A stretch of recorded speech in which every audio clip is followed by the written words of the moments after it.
C'est quoi le rôle des ONG dans la collecte des infos? L'intelligence économique, c'est d'abord comprendre l'environnement économique dans lequel on est. Mhm. Vous voulez soit créer une activité, ou bien vous êtes déjà en train de créer une activité. Il faut comprendre votre environnement. À partir du moment où vous commencez à comprendre votre environnement économique, ça veut dire que vous collectez l'information. Mais... Est-ce que tu penses vraiment que la télé, c'est une source d'information fiable? Et on dit aussi que les sectes sont des groupes de lobbying. Qu'est-ce que tu en penses? Ben, c'est ce que je suis en train de dire. Ils m'ont dit en fait que c'est des groupes où ils travaillent ensemble, ils font des actions ensemble. Donc ça, c'est pas quelque chose de caché. Les gens, ils savent que quand les gens sont dans des sectes, le rôle des sectes, c'est que les gens, ils sont ensemble. En matière de business, en matière d'économie, il n'y a pas de sentiment. À quel moment on se diversifie? Parce qu'on a un business. Alors, moi, c'est le conseil que je donne. Pour se diversifier, il faut d'abord que le premier produit puisse atteindre sa vitesse de croisière. Pourquoi?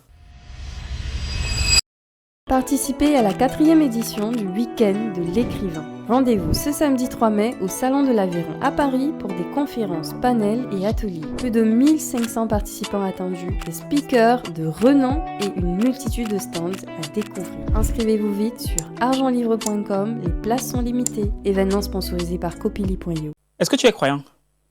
Très croyant. Tu crois en Dieu? Très, très croyant. Ouais, tu vas à l'église? Je vais à l'église, je suis chrétien évangélique. Confirmé? Confirmé. Depuis plus de 20 ans. Depuis de 20 ans. Et à côté de ça, tu es allé à une école de guerre. C'est ça, école de guerre économique de Paris. Est-ce que c'est pas paradoxal? Non, c'est pas paradoxal parce qu'en fait, il y a le contenu qu'on apprend à l'école. Oui. C'est-à-dire les enjeux, les techniques. Et comme je suis spécialiste en intelligence économique, donc c'était une école qui a pignon sur rue et c'est la meilleure école en France et même sur l'échiquier européen d'intelligence économique. Donc pour moi, c'est pas paradoxal. Mais on parle de guerre, école de guerre, et on parle d'économie. Je n'arrive pas à voir le lien. En fait, aujourd'hui, quand on voit les enjeux, l'actualité, si vous suivez l'actualité, vous verrez qu'aujourd'hui, au niveau des États-Unis et de la Chine, on parle de ce qu'on appelle la guerre d'information, mais en même temps la guerre économique. Pourquoi la guerre économique? Parce que les deux pays envoient. Aujourd'hui, Trump est devenu président de la République des États-Unis. Il a commencé à sanctionner, à augmenter les taxes sur tous les produits qui arrivent depuis la Chine. Ben, le président chinois, il a fait pareil. Donc, c'est ça, en fait, la guerre économique. Ça veut dire que si vous prenez une décision économique contre mon pays, ben, je ne reste pas là, je prends une autre pareille pour faire face. Mais qu'est-ce qui explique le fait qu'on ait l'impression que l'Afrique, même au niveau de la guerre économique, soit complètement à l'ouest? L'Afrique n'est pas à l'ouest. En fait, l'Afrique fait la guerre économique en regardant les autres. Pourtant, la guerre se passe sur le territoire. Quand vous regardez le territoire africain, vous voyez que les Français y sont, les Américains y sont, les Chinois y sont, les Russes y sont, et il y a d'autres pays pour ne pas les citer forcément. Ça veut dire quoi? L'Afrique est en train de regarder ces pays-là venir, faire du commerce, faire de l'économie, avoir du chiffre d'affaires, avoir de l'argent, comme on le dit, mais les présidents africains ou bien l'élite africaine est en train de regarder tout le monde. Pourquoi? Mais parce que l'Afrique est très laxiste. Les présidents et comment on appelle, les autorités africaines sont très laxistes sur ces questions-là. Parce que tout ce qui part de la guerre économique, de la guerre de l'information, c'est de maîtriser les outils et les techniques de l'intelligence économique. Si vous avez des élites qui sont des érudits en intelligence économique, si vous avez des écoles où on forme des experts en intelligence économique ou des experts en guerre de l'information, en guerre de l'économie, bien sûr que l'Afrique va sortir de ça. Mais si l'Afrique ne met pas ces enfants sur ces rails-là, sur les aspects de guerre de l'information, de guerre économique, mais bien sûr que l'Afrique sera en retard. Sinon, la guerre économique se passe tous les jours sur le continent africain. Mais je refuse de croire que nos dirigeants ne sont pas au courant de ça. Une chose est d'être au courant, une chose est de mettre en œuvre. Aujourd'hui, on sait très bien que la politique en Afrique, on parle de démocratie, mais on sait tous que la démocratie, elle n'est pas forcément très ancrée sur le continent africain. Mais pourquoi est-ce que les autorités africaines ne mettent pas sur les rails la bonne démocratie? Tous les États, sinon la plupart des États où on parle de démocratie et on fait même des élections, on se rend tous compte que on part, après on dit non, la commission électorale indépendante qui organise les élections ou bien le ministère qui a organisé les élections, finalement l'a mal organisé. Ou bien on s'est dit, oh non, j'ai pas mon nom sur la liste électorale. Ou bien il y a tel président de parti qui a été suspendu. Et ça, depuis des décennies, les présidents africains, les autorités africaines le savent. Mais pourquoi est-ce qu'il n'y a pas de solution idoine pour sortir de cela? Mais c'est la même chose pour la guerre de l'information, pour la guerre économique. On sait tous que aujourd'hui, un État n'a pas d'amis, un État n'a que des intérêts. Mais du coup, qu'est-ce qui empêche donc ces chefs d'État, étant donné qu'eux aussi, ils ont intérêt à ce que les Africains soient plus aiguisés en ce qui concerne les notions d'intelligence économique et de guerre économique? Mais qu'est-ce qui empêche donc le fait qu'ils puissent s'y impliquer? Comme je dis, si vous n'avez pas la volonté de faire quelque chose, vous n'allez pas mettre en place. Aujourd'hui, dès que vous avez envie de devenir président de la République, ou bien vous avez envie d'être maire ou bien député, il y a toujours ces éléments-là qui reviennent. On va construire des hôpitaux, Oui. on va faire des écoles, Oui, on va construire on les va routes. envoyer les routes, on va construire l'eau potable. C'est bien, parce que dans la société, ce sont des éléments fondamentaux. Il faut le faire. Mais il faut se dire aussi que, à côté de ça, il faut des écoles d'élite. Au-delà de l'aspect d'intelligence économique et de guerre, aujourd'hui, il faut des écoles où il y a des ingénieurs. On parle aujourd'hui d'intelligence même artificielle qui est un peu... qui n'est pas forcément pareil, même si l'intelligence artificielle peut faire partie de l'intelligence économique parce qu'on va utiliser les outils de l'IA pour transformer ou bien pour faire de la veille et tout. Mais aujourd'hui, regardez sur le continent combien de pays ont commencé à former des spécialistes en intelligence artificielle. Il y a très peu. Il y a très peu. Et tu penses que c'est quoi? C'est juste un problème de volonté? C'est non seulement un problème de volonté, oui, ça c'est pour moi c'est fondamental le point de volonté. Et puis, est-ce que ces dirigeants-là comprennent l'importance de l'intelligence économique, l'importance de la guerre économique? Pourtant, on le fait tous Est-ce que les c'est pas jours. insultant ce que vous dites là? Non, c'est pas insultant, c'est une réalité. Mais comment vous pouvez dire est-ce qu'ils comprennent? Bien sûr, c'est pas parce qu'on est forcément président de la République qu'on peut comprendre certains enjeux. Peut-être qu'ils ont des priorités ailleurs, c'est pas insultant. Oui, mais tous ces conseillers qu'ils ont, dont vous estimez qu'un Les chef conseillers d'État... peuvent avoir leurs priorités aussi. Vous pensez que dans tous ces conseillers ne leur ont pas fait comprendre que vraiment les notions en guerre économique, c'est important qu'on les développe? On peut faire comprendre à quelqu'un que c'est important de faire de la guerre économique ou bien de former des élites, mais comme je reviens toujours pour dire, si on n'a pas cette volonté, mais ce n'est pas une priorité tout de suite pour nous. Aujourd'hui, tout le monde parle de l'IA. Est-ce que l'IA est une priorité en Afrique? Combien de sommets sur l'intelligence artificielle sont en train d'être faits aujourd'hui? C'est vrai, il y a eu récemment un sommet qui a été fait au Rwanda sur l'intelligence artificielle parce que, sûrement que le président, pour lui, c'était une priorité. Bon, est-ce que quand on parle de l'IA, est-ce que l'IA devrait même être une priorité en Afrique, sachant que les gens ont encore du mal à manger?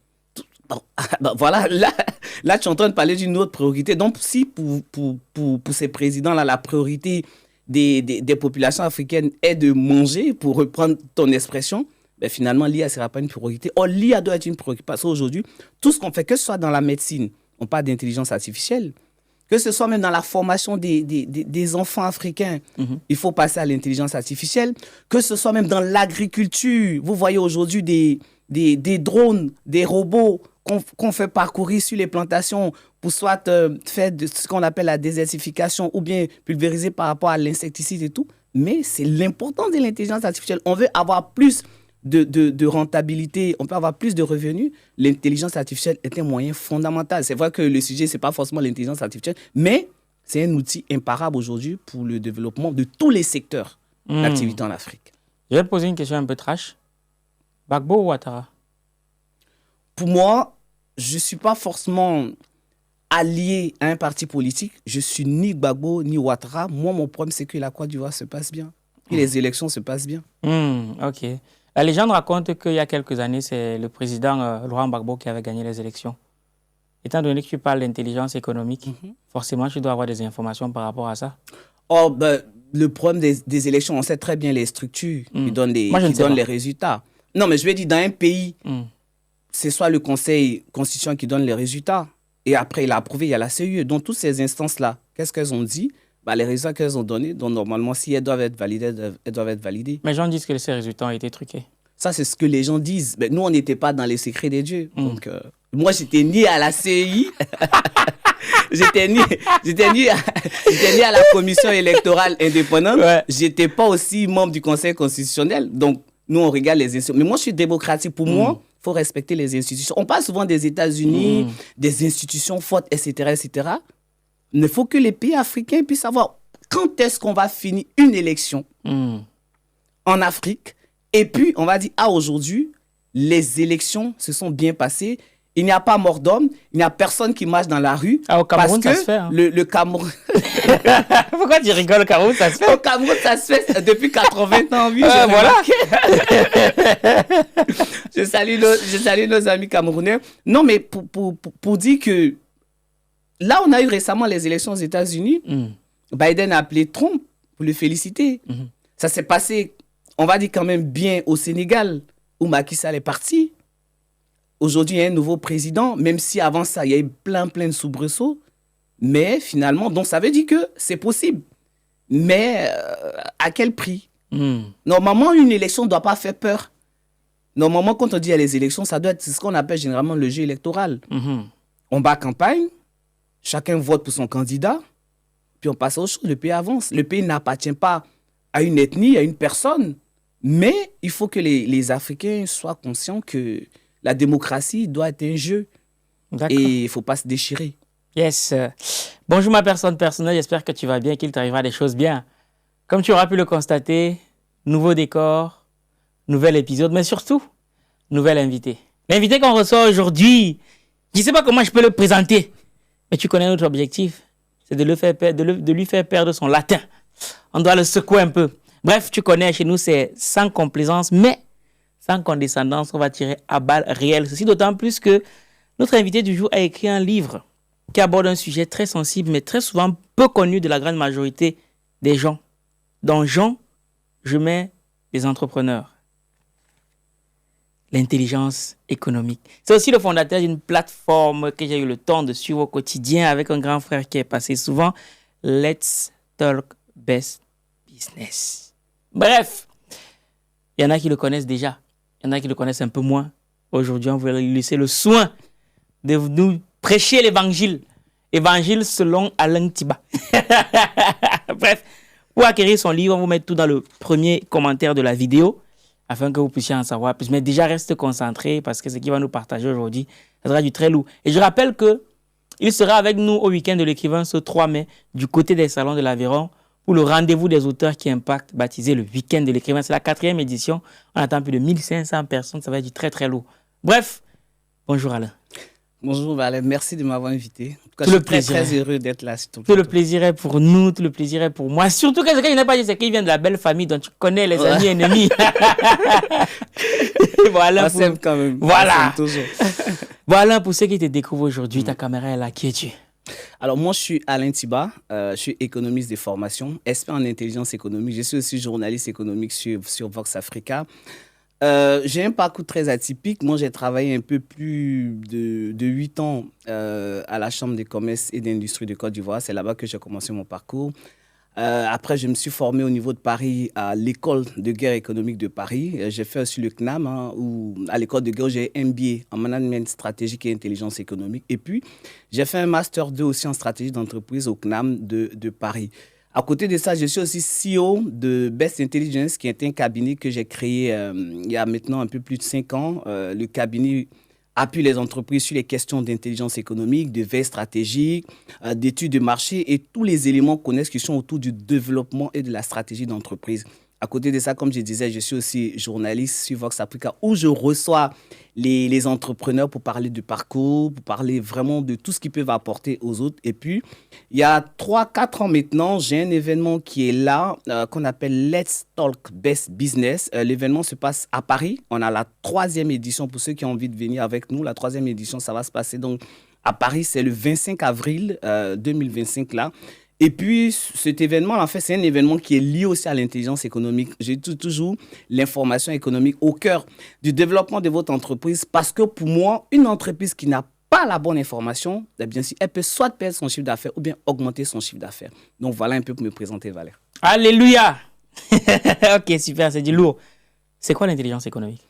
Alors, l'intelligence économique, de façon simple, c'est le fait de rechercher l'information, c'est-à-dire collecter l'information. Et cette information-là, elle est brute. Il faut la traiter et derrière, prendre la décision stratégique. Donc, pour faire simple, l'intelligence économique, c'est d'abord comprendre l'environnement économique dans lequel on est. Vous voulez soit créer une activité ou bien vous êtes déjà en train de créer une activité. Il faut comprendre votre environnement. À partir du moment où vous commencez à comprendre votre environnement économique, ça veut dire que vous collectez l'information. Mais l'information que vous collectez, vous devez être sûr que cette information, c'est une bonne information. Et cette bonne information-là va vous permettre de prendre quoi? Une décision stratégique. Parce que tout ce qu'on fait, vous aujourd'hui, Valère, peu importe l'activité que vous faites, même demain, si vous avez envie de créer votre entreprise, une nouvelle entreprise, bien sûr, vous avez besoin d'informations. Et cette information-là doit être une bonne information pour derrière prendre une décision stratégique pour vous permettre, bien sûr, derrière, moi je dis toujours et je le dis, un entrepreneur, c'est pour faire du chiffre d'affaires. Donc, l'information que tu as, ça doit te permettre d'avoir du chiffre d'affaires. Donc, voilà l'intelligence économique. C'est quoi la différence entre une bonne information et la vraie information? Est-ce que tu fais une différence entre les deux? Il n'y a pas forcément... la vraie et la bonne information peuvent être mis dans le même panier. Parce que la bonne information, c'est l'information qui est vraie. Et c'est cette information-là qui te permet de prendre la décision stratégique. Donc, la bonne et la vraie information sont liées, en fait. D'accord. Et comment on fait pour avoir la bonne information?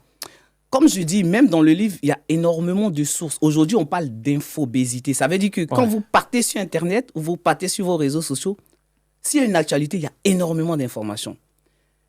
Et les sources d'informations sont importantes. Ça veut dire qu'aujourd'hui, il y a plusieurs types de sources d'informations. Il y a la télévision. Aujourd'hui, par exemple, ceux qui vont regarder les podcasts, ils sauront la définition de l'intelligence économique. Ils vous suivent déjà. Ils savent que Valais, c'est une émission qui est très professionnelle. C'est une très bonne émission. On a des invités de qualité. Donc, ce qui est dit, même si on ne dira pas que c'est parole d'évangile, mais le fait de savoir qu'ils ont su c'est quoi l'intelligence économique, c'est une bonne information. Donc, les chaînes YouTube, ça peut être des sources d'information. La télévision qu'on regarde de façon quotidienne, ça peut être une bonne source d'information. Les journaux, papier, mais surtout... Et ça, je le dis souvent aux gens que je forme et à d'autres personnes. Je dis que vous ne pouvez pas être dans l'hôtellerie et ce qui vous intéresse là, c'est l'automobile. Ou bien, ce qu'on appelle la presse professionnelle. Donc, la presse automobile. Si vous êtes dans l'hôtellerie, il faut suivre la presse professionnelle, par exemple, qui est dans votre domaine. Et puis, l'autre source d'information aussi, c'est par exemple tous les experts qui sont là. Par exemple, toi, Valais, tu es un expert de tout ce qui est livre et de d'autres choses. Donc, si je dois suivre quelqu'un parce que j'ai envie d'écrire un livre ou bien j'ai envie de savoir des informations sur un livre, je dois suivre des experts comme toi. Donc, les sources d'information, c'est en fonction de toutes ces catégories. La bonne information, pardon, c'est en fonction de toutes ces catégories de sources-là. Et puis, il y a aussi des sites en ligne. Je dis, par exemple, si j'ai envie d'avoir des informations sur l'agriculture au Cameroun, bien sûr que je vais aller sur le site du ministère de l'Agriculture parce que c'est le ministère quand même qui est à même de me donner toutes les bonnes informations sur des investissements dans l'agriculture. Souvent, on me dit, mais Alain, non, on a des experts, par exemple, de la Banque mondiale, du FMI, etc., etc. Oui, c'est bien, mais les premiers qui doivent me donner la bonne information sur l'agriculture au Cameroun, c'est le ministère de l'Agriculture. Donc, voilà un peu toutes ces sources d'informations qui nous permettent d'avoir donc la bonne information ou les bonnes informations. Mais si c'est aussi simple que ça, du coup, ton rôle ne sert plus à rien. Mais on le dit comme ça. Si c'est si simple que ça. Mais l'intelligence économique, au-delà des sources, ce sont des outils, ce sont des techniques, c'est une procédure et ce sont des techniques. Ça veut dire qu'une chose, même pour connaître la bonne information, mais bien sûr, il faut des experts pour vous montrer. Là, tout de suite, ceux qui m'ont écouté, ils ne savaient pas les différents types de sources. Donc là, ils sauront que pour faire l'intelligence économique, il faut des sources, il faut des outils, il faut des experts pour vous expliquer. Il faut savoir comment on arrive à comprendre son environnement économique.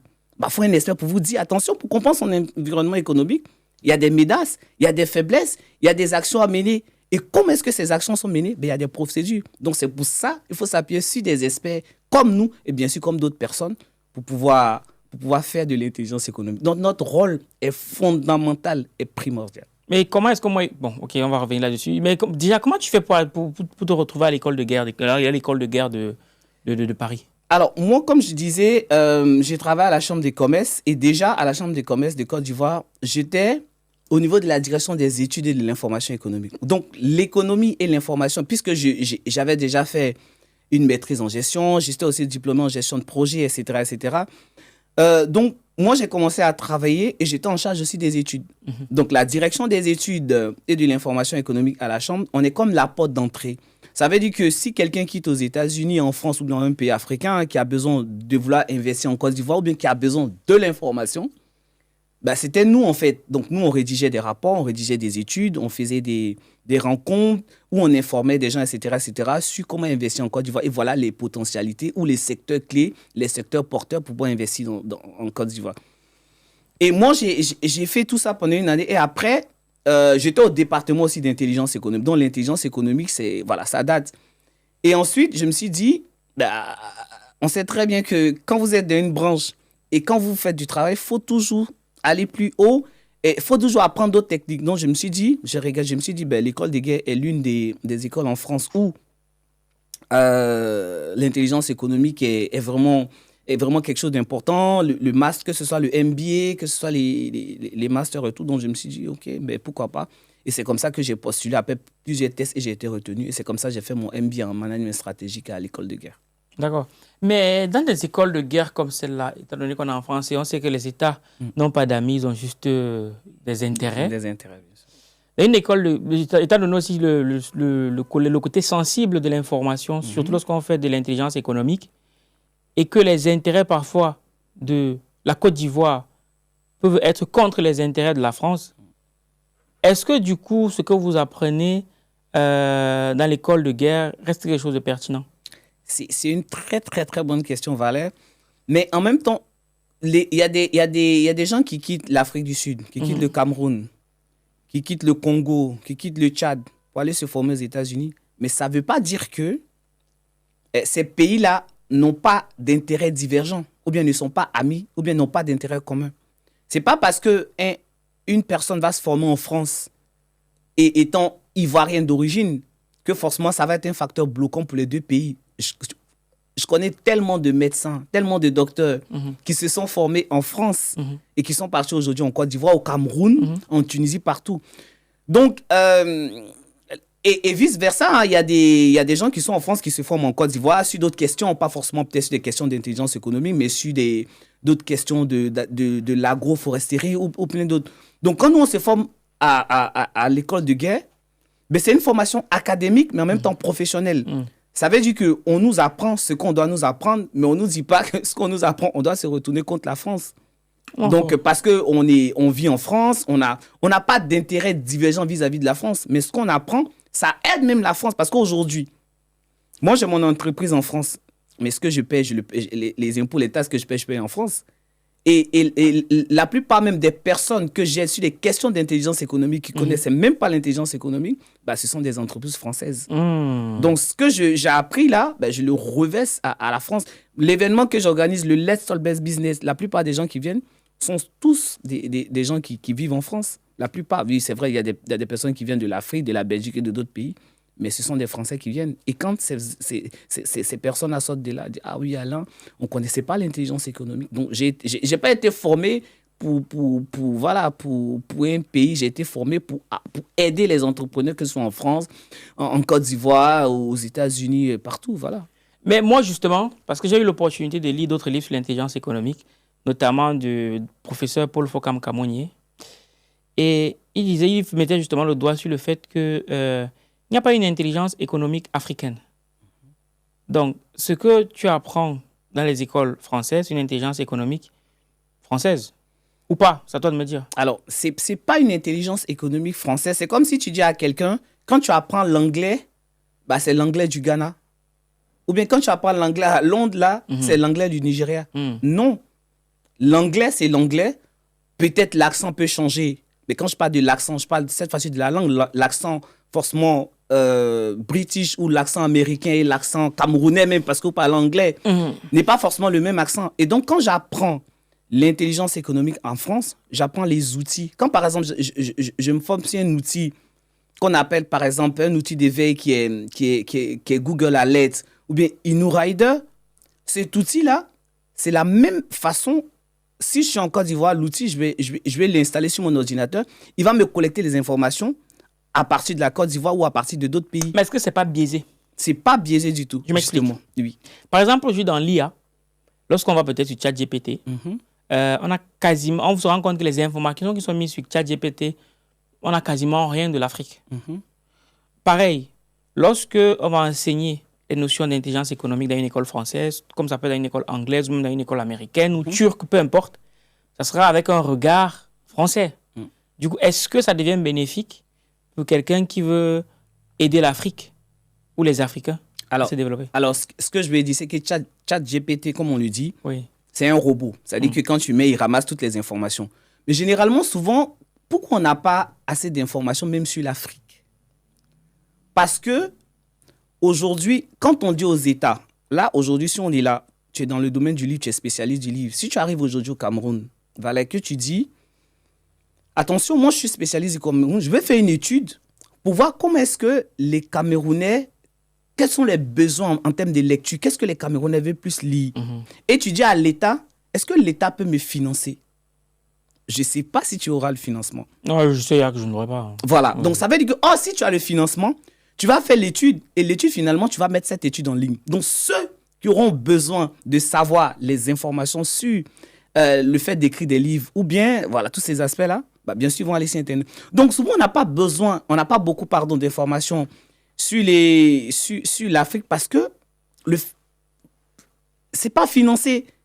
Les études ne sont pas financées. Quand vous faites des choses, il n'y a pas beaucoup d'informations en ligne et tout. Donc, ChatGPT, quand tu l'interroges, il te donne ce qu'il y a en ligne. C'est comme ça se passe. Alors, quand tu parles d'intelligence économique française ou africaine, mais c'est à nous maintenant d'adapter. Parce que tout ce qu'on apprend, quand j'arrive, par exemple, en Côte d'Ivoire, si je vais faire de l'intelligence économique, bien sûr que je vais enseigner, mais je vais former les élites africaines sur l'intelligence économique liée à l'Afrique. Comment est-ce que la guerre économique doit se faire au niveau de l'Afrique? C'est à moi, en tant que spécialiste, d'expliquer cela. Et ce n'est pas forcément une intelligence économique française. Oui, il y a l'intelligence économique à la française parce que c'est lié à l'économie française. Oui. Mais quand je vais parler de l'intelligence économique liée, par exemple, au secteur du cacao ou bien du café, bien sûr, je vais m'adapter aux réalités.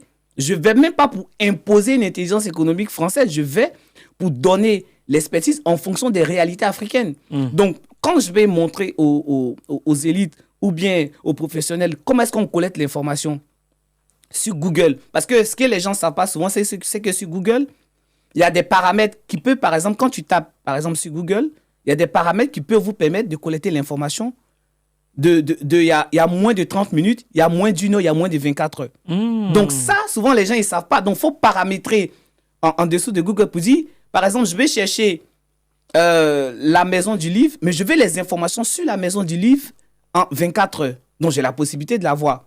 Mais ça, ce n'est pas une intelligence économique ou bien ces outils-là, ou bien cette démonstration, ce n'est pas une démonstration française, c'est une démonstration universelle parce que même en Afrique, on utilise Google.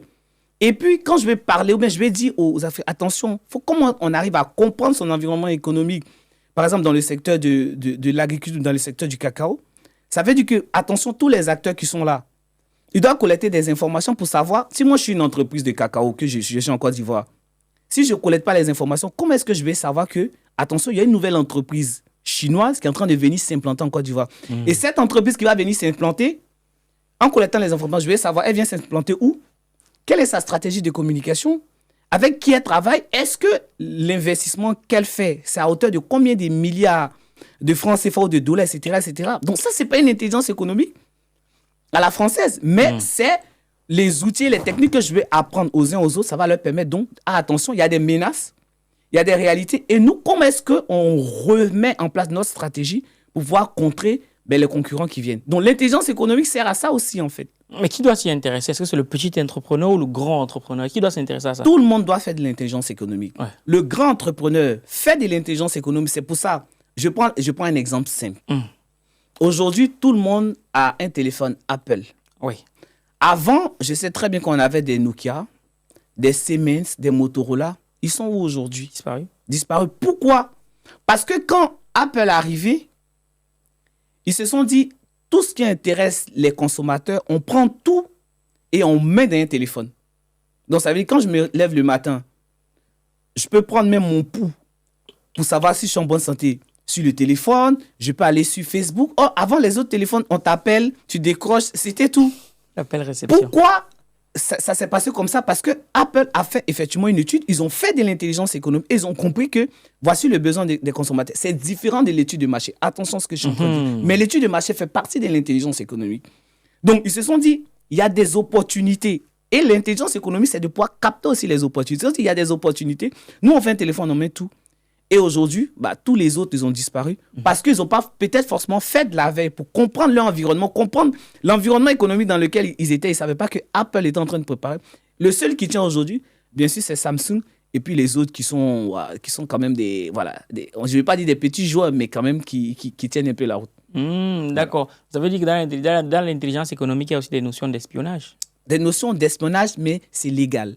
Après, moi, ce que j'ai dit et les informations que je donne, j'ai dit toujours aux gens, ce sont les informations légales. J'ai dit aux gens, si vous partez dans le DAC, parce que même en France, ici, il y a une loi, il y a des lois qui régulent les questions d'espionnage. Effectivement, il y a des gens qui font de l'espionnage industriel, etc., etc. Ouais. Mais ce sont des choses qui sont punies par la loi. Et je répète, c'est puni par la loi.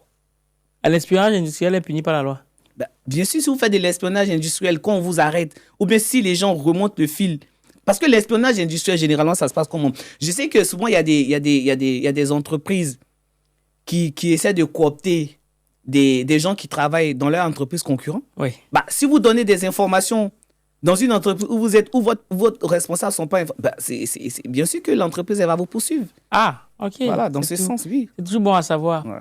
Et dans ces notions-là, tu abordes également la notion, puisque tu parles de collecte d'informations, C'est ça. tu parles des ONG. C'est quoi le rôle des ONG dans la collecte des infos? En fait, les ONG, c'est aussi une mine d'informations. Parce que souvent, des gens se servent des ONG pour voir comment est-ce qu'elles travaillent. Parce qu'il y a des ONG qui font de l'influence. De l'influence et de ce qu'on appelle même du lobbying. Hein. Mais comment ça se passe d'abord? Comment est-ce que les ONG font de l'influence? Comment ça se passe? On sait aujourd'hui que, par exemple, il y a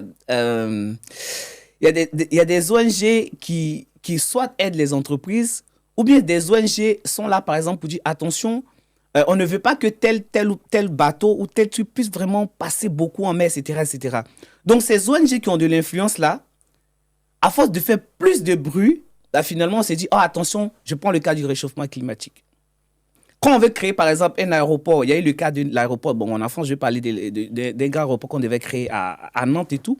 Oui. Et ces ONG-là sont restées sur place pendant des mois, même des années. Et elles se sont dit, mais attention, si vous créez l'aéroport ici, peut-être que ça va envoyer la pollution, il aura ceci, il aura cela. Donc, et ces ONG-là arrivent à envoyer du monde vers elles. Donc, pour pouvoir collecter les informations, il faut savoir ce que ces ONG font. Au-delà de toutes les ONG, il faut qu'on pense ce qu'elles veulent. Et si c'est une ONG qui fait ça par rapport au réchauffement climatique, il y aura une deuxième, troisième. Et finalement, on a plein d'ONG par rapport aux questions de mer, par rapport aux questions même d'immigration, par rapport à d'autres questions, je sais que peut-être tu es revenu là-dessus, par rapport à d'autres questions. Donc, le rôle des ONG, c'est vrai, c'est d'aider, mais ce sont des mines d'or en termes d'information. C'est que souvent, c'est que souvent, elles prennent, récoltent les informations, surtout dans le domaine médical aussi, les ONG. Partout. OK. Mais les États sont au courant de ça? Bien sûr que les États sont au courant. Puisque les ONG sont créées de façon légale. Oui. Que les ONG sont aussi dans de l'espionnage. C'est de l'espionnage... voilà. Légal, tu vas me dire? on va dire... Non, mais... Attends, je fais juste ton micro. Ah, il est un peu de travers. Encore. Non, de l'autre côté. Comme ça? Appuie, non. Vas-y, continue comme ça. Comme ça? Attends. Appuie le bas, mais tu le diriges. Ah, d'accord, ouais. Voilà, parfait. Ah, d'accord. Oui, mais elles sont dans l'espionnage. En fait, comme je te disais, l'espionnage, ça peut être légal. Et quand c'est légal, parce que vous utilisez les outils... Pourquoi je dis que c'est légal? Parce que regarde, quand je mets mon livre en ligne, oui. Personne ne m'a dit de mettre mon livre en ligne. Oui. Quand je mets ma biographie en ligne, personne ne m'a dit de mettre cette biographie en ligne. Oui. Donc, ça veut dire si quelqu'un collecte des informations sur ma personne, mais c'est légal puisque je l'ai mis en ligne. Mais c'est plus de l'espionnage. Non, mais voilà, c'est plus de l'espionnage parce que c'est moi qui l'ai mis en ligne. Oui. Là, ça devient, c'est ce qu'on appelle dans le jargon Open Source Intelligence, OSINT. Oui. Donc, ça, c'est légal. Maintenant, si les ONG se permettent d'aller, par exemple, espionner des gens de façon illégale, ça peut être des ONG, ça peut être des entreprises de façon illégale, mais la loi condamne ça. Et ou bien, elles vont ce qu'on appelle dans le darkness et tout. Dans le dark web, pardon, c'est illégal. Mais si les États sont au courant de ça, moi j'ai vu très peu d'ONG africaines. Et il y en a encore vu très peu implantées dans les pays à l'étranger.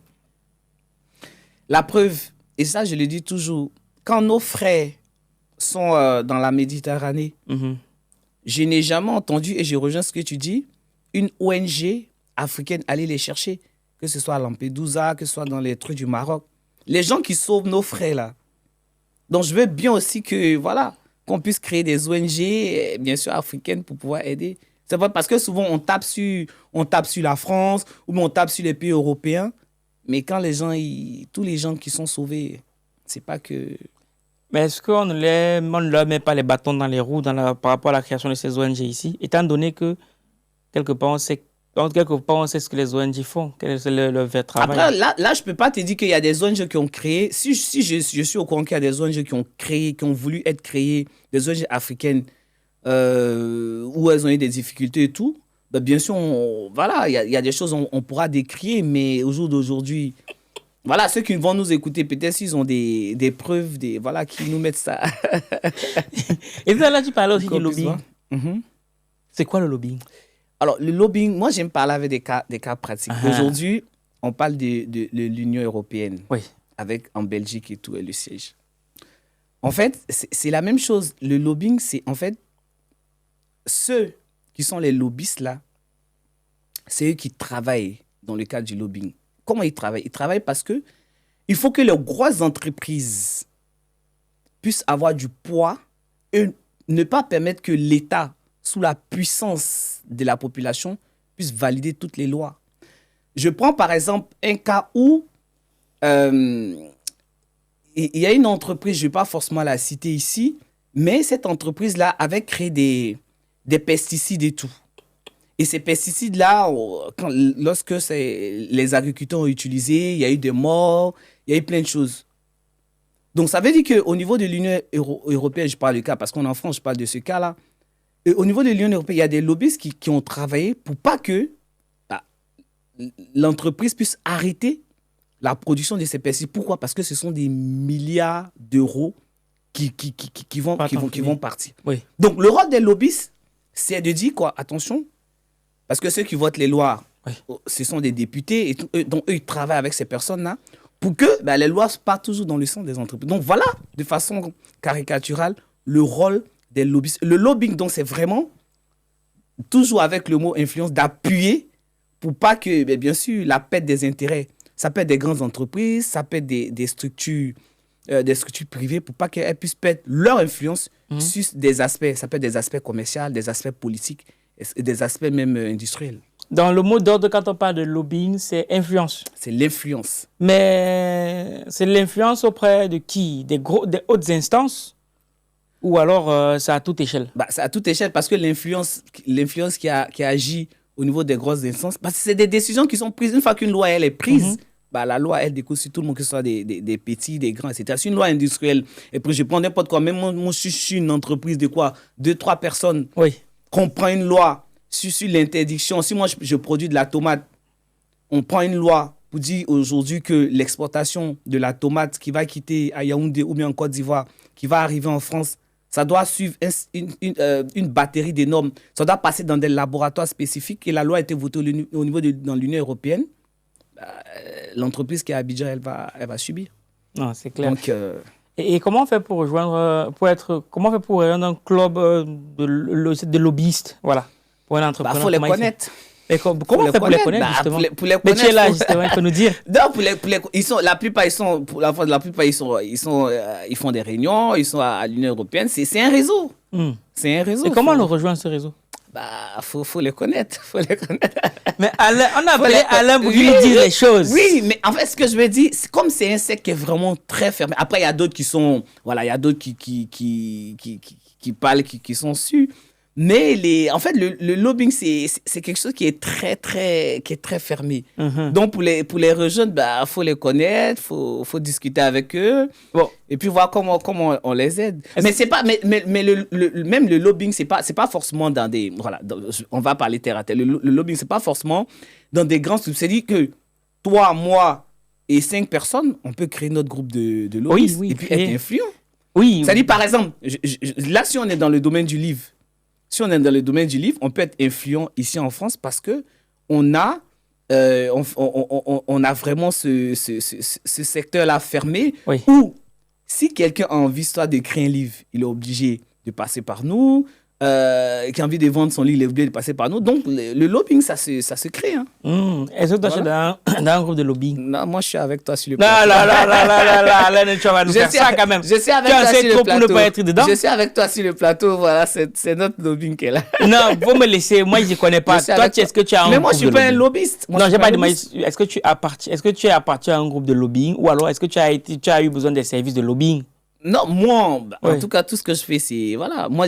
En fait, généralement, on a des groupes d'entrepreneurs Voilà, on a des groupes d'entrepreneurs et ça, tout le monde le fait. Voilà, mais le rôle des groupes d'entrepreneurs, c'est que, par exemple, si tu crées ton entreprise, tu verras des experts, par exemple, qui vont t'aider dans la stratégie, dans la communication. S'il y a des groupes de livres, si tu as envie d'écrire ton livre, tu trouveras des gens. Bah, c'est une sorte de lobbying aussi, d'influence. Voilà. Et on dit aussi que les sectes sont des groupes de lobbying. Qu'est-ce que tu en penses? Oui, ça c'est vrai parce que je l'ai lu et j'ai des amis qui m'en ont parlé. Et qu'est-ce qu'ils t'ont dit? Non, c'est ce que je suis en train de dire. Ils m'ont dit en fait que c'est des groupes où ils travaillent ensemble, ils font des actions ensemble. Donc ça, c'est pas quelque chose de caché. Les gens, ils savent que quand les gens sont dans des sectes, le rôle des sectes, c'est que les gens, ils sont ensemble. Ils sont ensemble. Ok. Voilà. Ok, d'accord. Mais moi, je suis pas d'une secte, moi. Enfin, je suis pas j'aimerais que tu nous partages l'anecdote de Kent, l'entreprise qui voulait s'installer au Burkina Faso. Ouais. Ça. Alors, il y a une entreprise, et j'en parle dans le livre, mais je vais parler vite fait, parce que Valetta, tu veux que je dise tout ici. C'est toi qui as mis dans le livre, non, lui, il faut nous dire. Aïe. En fait, il y a une entreprise donc, en Europe qui voulait s'implanter au Burkina, parce que le Burkina, c'est vraiment un pays où la matière première de beurre de karité est très importante et développée là-bas. Donc, l'entreprise a voulu aller s'implanter au Burkina. Donc, là, on parle d'intelligence, c'est un cas pratique d'intelligence économique pure et dure. Participez à la 4e édition du Week-end de l'écrivain. Rendez-vous ce samedi 3 mai au Salon de l'Aveyron à Paris pour des conférences, panels et ateliers. Plus de 1500 participants attendus, des speakers de renom et une multitude de stands à découvrir. Inscrivez-vous vite sur argentlivre.com, les places sont limitées. Événement sponsorisé par Copili.io. Donc, ça veut dire que si vous voulez aller, vous quittez la France, vous quittez l'Europe, vous voulez vous installer au Burkina Faso parce que la matière première est là-bas. Donc, ils ont contacté un cabinet en intelligence économique. Et au Burkina ou bien ici en France? Ici en France. D'accord. Et le rôle de ce cabinet, mais ça veut dire que quand ils contactent aussi l'entreprise en France de l'intelligence économique, mais ça veut dire que l'entreprise aussi, ici, a aussi souvent ses relais sur place. Et ça, c'est important de le dire. Oui. Donc, qu'est-ce qu'il faut regarder? Puisqu'il parle d'implantation, déjà, il faut voir d'abord, l'une des choses qui est importante, c'est la sécurité. Est-ce que là où on veut implanter l'entreprise, ce n'est pas dans une zone de guerre? Donc, il faut commencer à collecter les informations. Soit vous envoyez des experts sur place, ou bien vous commencez à collecter des informations en ligne, c'est-à-dire sur les moteurs de recherche. J'ai cité Google. Mais Google, et ça je vais le dire avant de continuer, Google, c'est parce que Google crie fort. Mais ce n'est pas seulement le seul moteur de recherche. Il y a des moteurs de recherche comme Baidu, qui est le Google chinois. Tout à fait. Et plein d'autres. Même Yahoo, c'est un moteur de recherche. Alors, donc, cette entreprise-là doit collecter un certain nombre d'informations avant de s'implanter. Donc, sur les aspects de sécurité, est-ce que là où l'entreprise européenne ou française veut s'installer au Burkina, est-ce que les questions de sécurité sont vraiment bien posées? Est-ce que la sécurité, parce que s'il n'y a pas la sécurité, ça ne sert à rien, ils vont investir, ça va pas marcher. Donc, la première chose, c'est vraiment de voir la sécurité. Et puis, quel est l'état, peut-être sociologique même, des autochtones qui sont sur place? Parce qu'il ne faudrait pas que demain, on crée l'entreprise et puis un matin, on s'élève, il y a des palabres, ils ont bloqué les routes, donc on n'arrive pas à évacuer les comment on appelle, la marchandise et tout. Quelles sont les lois qui sont mises en place par l'État en fonction de tout ça? Parce que ce n'est pas parce qu'il y a une loi en France qui régule ça, la loi au Burkina, ce n'est pas pareil. Tout à fait. Donc, l'entreprise doit regarder les lois, doit regarder aussi le profil des personnes. Est-ce que sur place, la main-d'œuvre, est-ce qu'elle est qualifiée? Est-ce que cette main-d'œuvre-là aussi, au-delà du fait qu'elle soit qualifiée, est-ce qu'elle est bon marché? Ça ne veut pas dire qu'on ne va pas respecter les lois, respecter tout ce qui est lié à l'aspect social et tout. Donc, l'entreprise regarde tous ces aspects en collectant un certain nombre d'informations. Et puis, il faut aller aussi collecter des informations sur la matière première qu'on va collecter, combien elle coûte, est-ce que nous, on aura une marge? Quand on va produire, est-ce qu'on va vendre seulement sur place? Est-ce que le beurre de qualité qu'on va utiliser, est-ce que c'est pour faire du parfum, c'est pour faire de la pommade, c'est pour faire de la crème? Est-ce qu'on va vendre sur place? Quel est le coût? Le coût de revient? Quel est même le salaire moyen des personnes qui travaillent là-bas? Parce que si vous voulez vendre aux femmes, est-ce que ces femmes-là, elles aiment ce type de produits, etc. Donc voilà un certain nombre d'informations, énormes informations, et quelles sont même, attention, est-ce qu'il y a des fêtières ou bien des associations où l'entreprise qui va venir s'implanter là va adhérer? Quelles sont les conditions? Et quelles sont toutes les entreprises, les stratégies des entreprises qui travaillent déjà dans le karité sur le sol burkinabé. Donc, une fois qu'on a collecté ça, c'est pour ça que je parlais au début de collecte d'informations. Donc, tu as vu, toutes ces sources-là sont importantes. Donc, il faut les collecter, ces informations. Maintenant, au cabinet de créer ces informations et de faire un rapport final pour dire, voilà un certain nombre d'informations qu'on a collectées par rapport à votre implantation. Voilà les avantages, voilà les inconvénients, voilà les menaces, voilà ça, voilà. Et c'est maintenant à l'entreprise. Nous, on envoie le rapport à l'entreprise, bien sûr, avec tous les commentaires qu'il faut. Et c'est à l'entreprise maintenant. C'est pour ça que je disais, la fin, c'est quoi? C'est de prendre la bonne décision stratégique. Donc, c'était un peu ce qui s'est passé dans le cas de cette entreprise. Finalement, le cabinet a travaillé, ils ont fait le rapport, et puis finalement, l'entreprise a allé pour s'installer. Mais ça, à entendre ça, on a l'impression que c'est un business plan qu'ils établissent, finalement. C'est différent du business plan parce que, oui, le business plan, et ce que je n'ai pas dit, c'est que le business plan, souvent, ils te disent, par exemple, sur 1 an, 2 ans, 3 ans, il y a une sorte de rentabilité. Mais pour l'instant, le cabinet en intelligence économique va faire une sorte de collecte d'informations, mais ne rentre pas forcément dans le business plan. En fait, ça, c'est l'aspect économique. Le business plan, c'est un peu l'aspect comptable, en fait. D'accord. Voilà, c'est un peu l'aspect comptable. Parce que vous verrez qu'il te dira, à l'année N+1, N+2, tu vas avoir tel nombre de rentabilité. Au début, peut-être, tu ne vas rien avoir. Mais l'aspect de l'intelligence économique, en même temps, on peut intégrer cet aspect des business plan à l'intelligence économique. Mais la première étape, c'est vraiment la collecte d'informations. Est-ce que toutes les informations qu'on va avoir nous permettent de faire le go ou le no-go, en fait. Voilà. Et expérience personnelle, est-ce que les chefs d'État t'ont contacté pour cette question d'intelligence économique? J'ai déjà travaillé avec des structures étatiques, des institutions. D'accord. Et donc, c'est cette même stratégie-là que tu développes, que tu mets en place? En fait, il y a une stratégie qui est linéaire. Maintenant, ça dépend du cas qui est en face. D'accord, oui. Voilà, ça peut être une entreprise, comme je le disais, mais un État, dans le cas de l'intelligence économique, l'État peut nous demander quoi? L'État peut nous demander, en fait, on a un secteur où on se rend compte que dans ce secteur-là, on n'a pas, par exemple, beaucoup d'autochtones, ou bien beaucoup de locaux, ou bien on n'a pas de champions nationaux. Oui. À partir de ce moment-là, comment est-ce que l'intelligence économique peut aider les locaux à pouvoir rivaliser ou bien à pouvoir comprendre leur environnement et faire face à toutes les entreprises étrangères qui arrivent. Oui. Donc, à nous de leur dire, attention, quand ils arrivent, voilà leur stratégie, voilà ce qu'ils font, voilà les prix qu'ils pratiquent, on décrypte la stratégie, on les dit, voilà ce qui peut vous aider, il faut faire de l'intelligence, il faut former des gens. Parce que ceux qui font de l'intelligence, en fait, il ne faut pas prendre une personne lambda comme ça pour dire, ah oui, c'est des spécialistes, mais il y a des gens qui sont déjà dans l'entreprise. Par exemple, vous pouvez vous appuyer sur eux. On peut les former pendant 3 mois, 4 mois, même si toute l'année, pour qu'ils deviennent déjà des experts aussi en intelligence économique. C'est ça. Ouais, c'est du très, très lourd. Ça veut dire que toi, aujourd'hui, tu travailles avec quel genre de profil? Les entrepreneurs, des entreprises. Entrepreneur, même si tu veux créer ton entreprise aujourd'hui, petite entreprise, grande entreprise, je travaille avec les États, parce que l'intelligence économique, c'est tous les jours, c'est tout le temps. Je disais à quelqu'un, il y a quelques jours, qui filme. Je lui disais, aujourd'hui, quand tu te lèves, tu prends ta caméra, tu filmes. Mais peut-être d'ici 2-3 ans, les gens vont rester chez eux à la maison.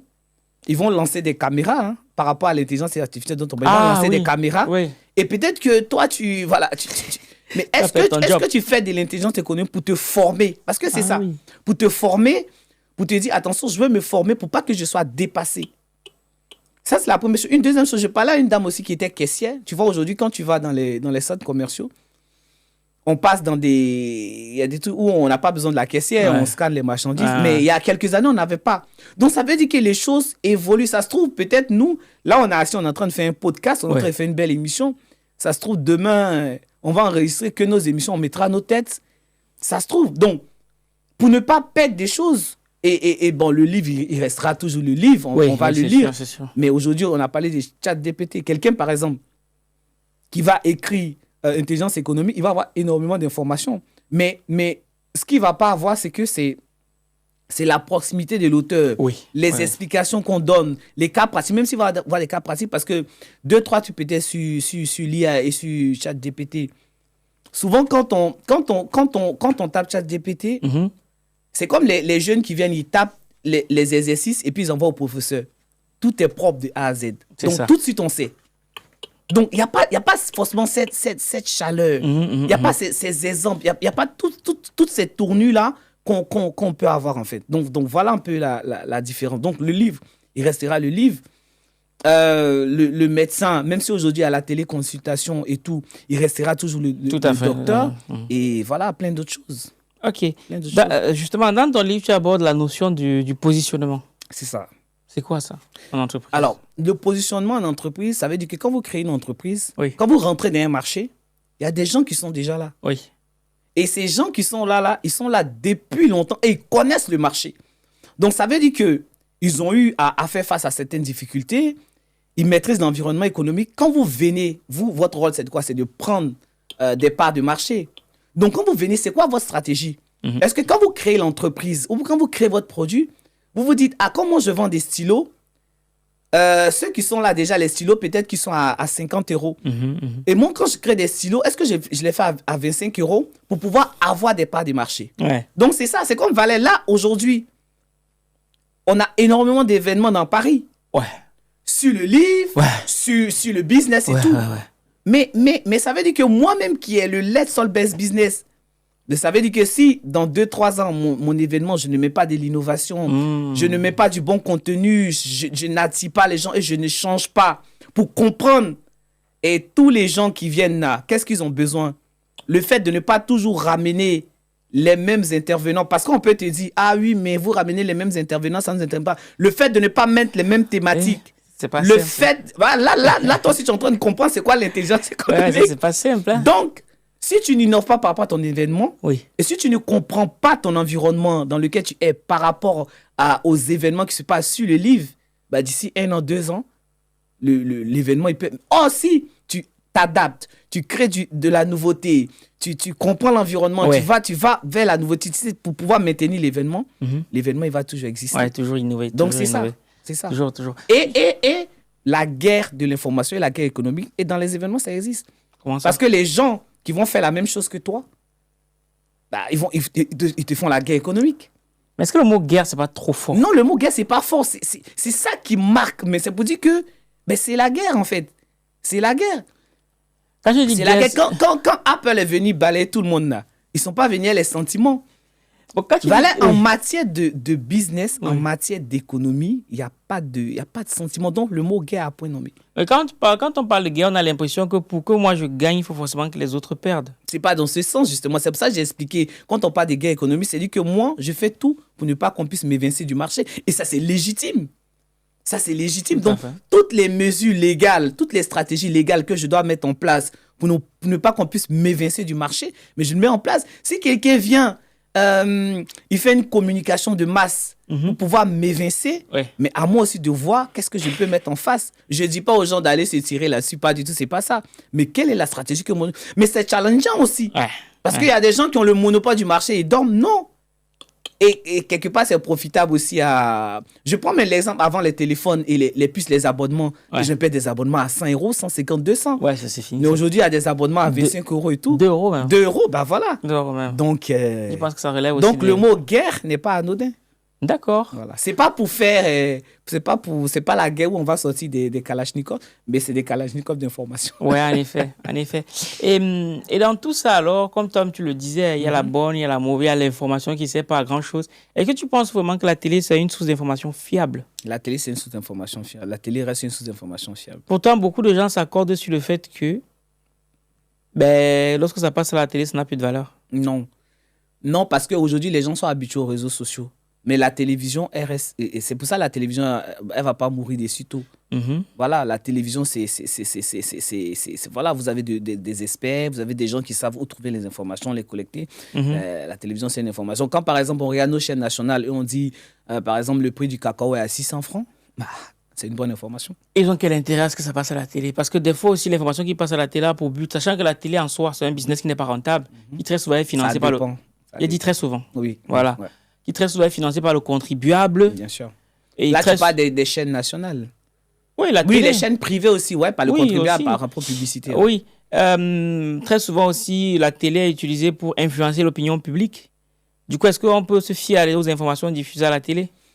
En fait, là, je vois que tu parles de l'aspect politique parce qu'en fait, on se dit, s'il y a un président de la République qui est là, il nomme des gens, par exemple, directeurs à la télé. Donc, c'est-à-dire ils sont là pour l'aider dans sa politique. Ça peut être normal parce que les chaînes étatiques, C'est quelque part leur rôle. Parce que les gens qui travaillent dans la chaîne étatique, ce sont des fonctionnaires. Donc, ils n'ont pas forcément le choix que de dire ce qui vient de l'État. Si l'État, par exemple, dit voilà la ligne éditoriale, mais on est obligé dessus. C'est pour ça, à côté, il y a des chaînes privées qui font le contrepoids. Mais la télévision reste une vraie source d'information. Après, il y a des informations qui peuvent arriver, qui peuvent être soit erronées ou bien peut-être biaisées. Ça peut arriver parce qu'on a connu des cas où il y a quelqu'un qu'on avait retrouvé à l'aéroport, je crois que c'est de l'Écosse, pour ne pas dire des bêtises, on va vérifier l'information. Et on dit c'était, je ne sais pas si tu connais l'histoire des Xavier des Lyconès, on avait vu une personne qui lui ressemblait, je crois que c'était à l'aéroport en Écosse et tout. Oh, pourtant, on l'avait même, la police l'avait attrapé, etc. Et les chaînes en France ici avaient relayé l'information. Oh, c'était pas une bonne information parce que voilà, ils n'avaient pas vérifié la source. Donc ça arrive souvent. Mais sinon, la télévision reste une vraie source d'information. Ok. Bon, en même temps, je comprends que tu prêches pour ta paroisse. Non, pas forcément. Oui, j'ai pas réel, vous connaissez. Pas forcément. Pas forcément, comment? Ouais. Non, mais dans le sens Parce que même si tu dis que c'est pas le cas, tu vas dire que les non, mais j'ai même dit que sur cet aspect, la télé s'était trompée, j'ai reconnu. Oui, mais oui, mais souvent on se trompe. Oui, la télé, l'information, on peut se tromper. C'est pour ça, avant d'avancer les informations, même dans le journal, c'est vérifier. Mais souvent, ça arrive qu'on se trompe. Donc, tu peux recommander à un entrepreneur de se fier aux informations passées à la télé. Bien sûr. Ok. Bien sûr. Ok. Parce que, en fait, si vous suivez pas l'actualité à la télé dans votre secteur d'activité, il y a des opportunités que vous pouvez... Si par exemple, bon voilà, je dis n'importe quoi. Si par exemple, on vient dire à la télé, l'État cherche par exemple des entrepreneurs dans le secteur de la coiffure. Ouais. Envie de financer des entrepreneurs dans le secteur de la coiffure. C'est une opportunité. Donc, c'est une opportunité. On va vous donner les informations, comment postuler, on va vous donner les détails. On va pas dire cette information. Demain, vous pouvez être recruté, vous pouvez être pris. Donc, les opportunités, elles existent. D'accord. Donc, il ne faut pas oublier que l'intelligence économique, c'est ça aussi. Les opportunités existent partout. Il faut savoir les capter, ces opportunités. Et donc, comment on fait pour ça, pour les capter? Comment on se prépare à les capter? J'ai donné un exemple très simple. Si vous suivez la télé, vous voyez que l'information est là.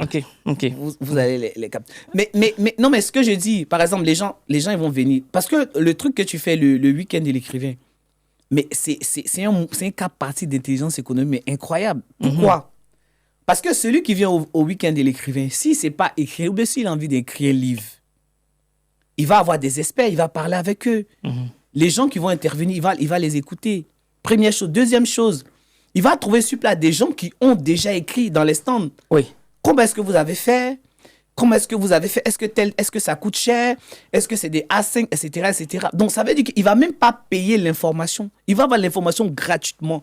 Moi, quand il va me croiser au week-end de l'écrivain, là, tout ce qu'il va me demander, je vais lui dire. Bah oui. C'est vrai. Est-ce que l'auto-édition, ou bien, voilà, des informations vraiment fondamentales. Au-delà de ça, il va faire du networking. Il va croiser des gens avec qui peut-être il n'aurait pas eu l'occasion de parler. Oui. Il va parler avec eux. Ouais. Et l'intelligence économique, c'est tout ça. Donc, toutes ces opportunités-là, à lui, maintenant, toutes les informations qu'il a eues, à lui de rendre ces informations-là en plus des décisions stratégiques. Ouais, ok, d'accord. Voilà. Je comprends mieux. Mm. Et est-ce que ce n'est pas vu d'un mauvais œil le fait de mettre le doigt sur un sujet aussi sensible et le fait d'être chrétien? Non, c'est pas sensible parce que c'est mon métier. C'est mon métier. C'est pas parce que je suis chrétien. Ce qu'on fait, l'intelligence économique, c'est quelque chose de légal. On le fait tout le temps. Bon, voilà. Est-ce que c'est parce que c'est légal que c'est moral? Ben, je ne vois pas l'immoralité là-dedans. Parce que apprendre aux gens comment avoir la bonne information pour faire leur activité, il n'y a pas quelque chose d'immoral. Il n'y a pas d'immoralité de mon point de vue. Après, je laisse chacun dire ce qu'il a envie de dire. Voilà, parce que je ne veux pas m'ériger en donneur de leçons. Mais ce que j'ai dit, c'est que c'est un métier qui est noble. Je le fais depuis 10-15 ans. Apprendre aux entrepreneurs à trouver la bonne information, apprendre aux entrepreneurs à développer leur activité, donner des stratégies, leur apprendre. Moi, je le pratique, l'intelligence. J'ai même donné mon exemple sur le Let's Solve Business. Ce que je fais, et les entrepreneurs que j'interviewe à la télé, Ils viennent aux lettres. Tout ça, c'est je dis, je les interviewe, mais ils viennent participer à l'événement. Ils rencontrent des gens, ils ont des opportunités. Tout à l'heure, dans vos studios, j'ai vu Amel Ungunik. Elle est venue à la première édition du Let's Talk Best Business. C'est là-bas qu'elle a rencontré le DG de la Maison de l'Afrique. Ils ont signé des partenariats. C'était un cas pratique d'intelligence économique. Donc, ça permet aussi de... Voilà, c'est ça, des rencontres. C'est ça. Elle est venue. Moi, je l'ai invitée. Elle est venue. Elle est venue pour l'événement. Elle a rencontré quelqu'un. Aujourd'hui, elle a signé un partenariat. Ouais, bon, c'est vrai j'attends toujours la commission. Est-ce qu'on gagne beaucoup d'argent avec ça? Avec l'intelligence économique? Ouais. Bon, en fait, c'est même pas une question de gagner beaucoup d'argent. C'est juste que ce que vous faites, vous allez vivre de ça. Après, le beaucoup d'argent, bien, ça peut venir au fur et à mesure, mais c'est pas voilà, c'est pas tout. Si vous n'allez pas claquer, faut... Ça doutait quand même plus ou moins qu'on ne pouvait pas claquer comme ça. Non, on arrive à vivre. Ah, ok, d'accord. Voilà. Mais c'est le métier, c'est un métier. Et donc aujourd'hui, tu en as fait carrément un livre. Ouais, c'est ça. Un livre quand même. Ouais. Et moi, j'aimerais savoir du coup, lorsqu'on écrit un livre comme celui-ci, ta motivation derrière, c'était quoi? La motivation, déjà, c'est pour sensibiliser en fait, déjà. Oui. Pourquoi j'ai écrit le livre? Et comme tu l'as dit en début d'émission, il y a énormément de personnes qui ne savent pas c'est quoi l'intelligence économique. C'est vrai. Ils ne savent pas. Les gens, si tu dis à quelqu'un c'est quoi, là, si on sort, on interviewe peut-être 20 personnes, peut-être il y aura peut-être 5% de ces personnes-là qui sauront c'est quoi l'intelligence économique. Pourtant, ils font l'intelligence économique tous les jours. Celui qui a créé son entreprise, qui a son activité, déjà fait de l'intelligence économique, mais il ne sait pas. Donc, nous, notre rôle, c'est pour dire, attention, l'intelligence économique, voilà ce à quoi ça sert, voici les sources, voilà les techniques, voilà les actions. Vous faites toujours, mais comme vous ne savez pas comment est-ce que ça s'est fait, nous, on est là pour vous apprendre. Et l'importance surtout de l'information. L'importance de l'information. Parce que si tu n'as pas la bonne information, tu ne peux pas prendre de bonnes décisions. Si tu as la mauvaise information, tu ne peux pas prendre la bonne décision. Donc, notre rôle, ce livre-là, c'est un livre de sensibilisation. C'est pour ça, non seulement je parle de l'intelligence. Quand vous lisez les chapitres, c'est vraiment des chapitres qui sont courts et qui vous éclairent tout de suite. Oui, sur les notions. Voilà, sur les notions d'intelligence économique. Et je mets dedans des cas pratiques pour dire, voilà, telle entreprise a fait ça. Voilà comment est-ce que ça s'est terminé. Voilà comment ils ont augmenté les chiffres d'affaires. Et puis, je donne aussi des conseils aux entrepreneurs qui entrent. Des conseils que moi-même, j'ai vécu. Ce n'est pas des choses sur Internet. Sur le chapeau comme ça. Voilà. Ce sont des expériences vécues. Parce que tu t'imagines, depuis 2010, je suis dans les arcanes de l'intelligence économique. Je suis dans des institutions où j'ai appuyé les entreprises. Donc, ce dont je parle là, ce n'est pas des paroles en l'air. Je sais de quoi je parle. Je sais comment est-ce que l'information, l'importance et le rôle de l'information économique dans le développement du chiffre d'affaires ou bien dans la croissance d'une entreprise. Si vous avez la mauvaise information, votre entreprise, ça sera très, très difficile de croître. Et quel est le lien que tu fais entre l'intelligence économique et la patience de l'entrepreneur? Parce que c'est une notion que tu développes dans ton livre. Oui. Je dis toujours aux entrepreneurs, ce n'est pas parce que tu commences tout de suite. Même si tu as tout pour commencer, tu as créé ton entreprise, tu as ton budget de communication, tu as ton budget de distribution, tu as tout. Oui. C'est pas tout de suite que ça peut prendre en un mois, tu peux exploser en chiffre d'affaires. Mais si ça ne vient pas, il faut patienter. Parce que tu t'imagines, tu crois, moi, quand j'ai créé mon entreprise Best Intelligence, je l'ai créé avant d'avoir mon premier client. Mais j'ai fait des mois. Mais pourtant, j'étais un expert en intelligence économique. Mais c'est pour ça que je dis la patience de l'entrepreneur. Et quand j'ai eu le premier client, après les autres ont suivi. Mais ça veut dire que ma méthode que j'ai mise en place, elle était là, elle n'a pas failli. Et j'ai commencé à capter les opportunités. Donc, quand je dis l'intelligence économique était un outil d'augmentation des chiffres d'affaires, oui, c'était un outil d'augmentation des chiffres d'affaires. J'ai créé l'entreprise. Les entrepreneurs qui venaient à l'entreprise pour que je fasse des études, etc., je leur disais, attention, je suis aussi journaliste. En termes de communication, ça peut.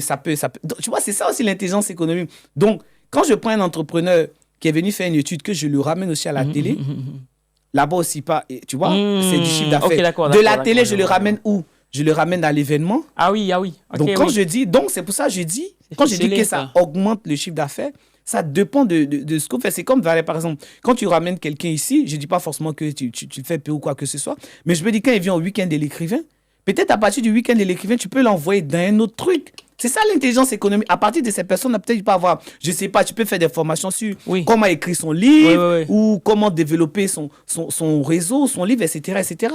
Donc l'intelligence économique, c'est ça. Et demain, tu peux arriver, par exemple, en Côte d'Ivoire, tu fais des masterclass et tu organises un grand événement sur comment écrire son livre. C'est en cours, en tout cas. C'est en cours. Bon, tu vois, là, j'ai commencé à dire des choses prophétiques. Ça, c'est bon, ça. Amen. Mais justement, et un moment aussi dans ton livre, tu parles de la diversification. Oui. Bon, avec toutes les infos que tu as déjà eues et tous les entrepreneurs que tu as accompagnés, ton expérience, intelligence économique, ça veut dire que tu as eu l'information, tu l'as traitée, tu l'as utilisée. C'est ça. À quel moment on se diversifie? Parce qu'on a un business. Alors, moi, c'est le conseil que je donne. Pour se diversifier, il faut d'abord que le premier produit puisse atteindre sa vitesse de croisière. Pourquoi? Parce que pour moi, c'est important que ce que tu as déjà fait sortir là, les gens puissent connaître cela. Une fois qu'on connaît bien, quand tu diversifies, les gens ils vont acheter le deuxième produit parce qu'ils te connaissent et le premier produit a déjà fait ses preuves. Ça, c'est mon point de vue. Et tu vas arriver. Donc, une fois que tu atteins la vitesse de croisière, le premier produit parle pour ton deuxième produit ou pour ton troisième produit. Mais effectivement, il y a d'autres qui commencent, ils font de la diversification tout de suite. Ça peut marcher. Mais pour moi, je conseille que vraiment...